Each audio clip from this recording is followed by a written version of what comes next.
But our 4 topics today, Frank, is all about it. It's Halloween themed. It's tricks, it's treats, it's some spooky stats. Let's start with the tricks, though. And, maybe a bit of a negative storyline, I suppose. But who and what team in the NHL, with their results through the first 3 weeks here, has been playing the biggest trick on us all?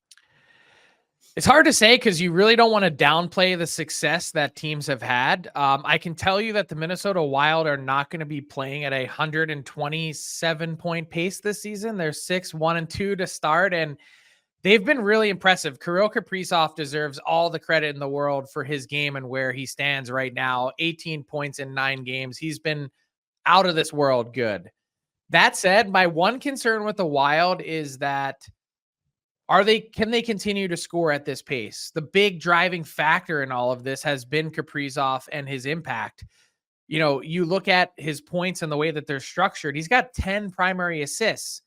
And in addition to the goals that he scored, those are goals sort of directly created by him.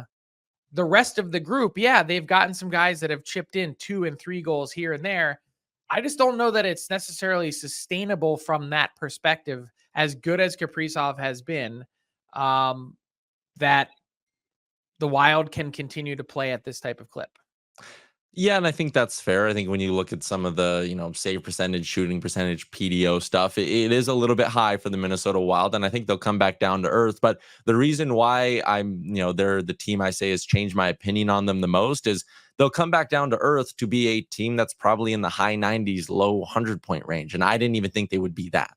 Yeah, and look, I think certainly have a shot here. The West is really mushy in the middle to be a playoff team. They were the prior 2 seasons. Perhaps we kind of underestimated them heading into this year because of the way last season finished.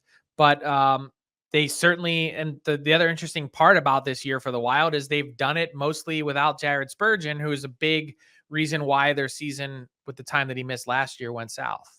Yeah, my pick for this one, it's going to be the Seattle Kraken. I'm going to stay out west. And I know people will say, like, oh, what, they're 550 points percentage? You're going to call that unsustainable or say it's a trick? And honestly, I kind of am. They're top 10 in 5-on-5 shooting percentage. They're pretty high up in PDO as well. I think you can look at those things and say, okay, the numbers should come down a little bit. And like their forward group is fine. And Jared McCann's having a great year. Jordan Eberle, the new captain, is having a great start to the season as well. But I don't think they're a top 10 forward group. I view them as a team that just has a bunch or has one second line and then a couple of third lines, but they miss that star power that I think you quite honestly need in today's NHL to be a consistent team through 82 games. I don't see it there with the Seattle Kraken. Philip Grubauer, he's barely a backup, I think, at this point, when you look at how poor his numbers have been over the last couple of seasons, basically since joining the Kraken. And Joey Daccord is fine, but he's not a workhorse number 1. I can sit here and poke a lot of holes in this Kraken team, Frank. Right now, they look like a playoff team. I'm telling you, by Christmas, they will not. Yeah, I wouldn't be shocked, and I would throw another team in there, the Kings. I think without Drew Doughty, it's been really impressive. I think they've overachieved a little bit and maybe free from the shackles of the really structured game that they played last year. That's helped their offense break out a bit. I'm still curious about the Kings. Are they really a 105-point team? Yeah, 36 goals in 11 games is great. 36 goals against is not quite as great. Let's flip the ledger now and talk about some of the treats, Frank. And for your pick, just based on the picture at the bottom of our screen, you're staying in the Pacific? Yeah, I think the Vegas Golden Knights are a really good hockey team. And I know that their season last year was a roller coaster ride. It was up and down and it was all over the place, but they can score, they can defend. They've got the makings of that core, especially locked up with Noah Hannafin and Shea Theodore and Alex Pietrangelo for the foreseeable future. I think their goaltending is, arguably one of the best value tandems in the league. And I think this team, maybe they're not going to be scoring at 4.5 goals a game for the entire season, but I think they've been a treat to this point. And I think they are really close to being in that, if they're not already, that inner circle of contenders. I think they're a true team to be reckoned with when it comes to the playoffs. And I like everything that I've seen from Vegas from this point. Yeah, I have a hard time disagreeing with that. Mark Stone, fully healthy, looking great. I think one area I maybe overlooked with the Golden Knights, impact of a full year of a healthy Tomas Hertl, impact of a full year of Noah Hannafin. And like those two guys, those aren't average players. Those are Yep. like high-end players that they're now getting for all 82.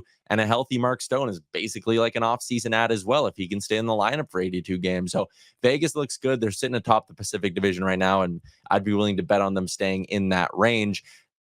Who you got?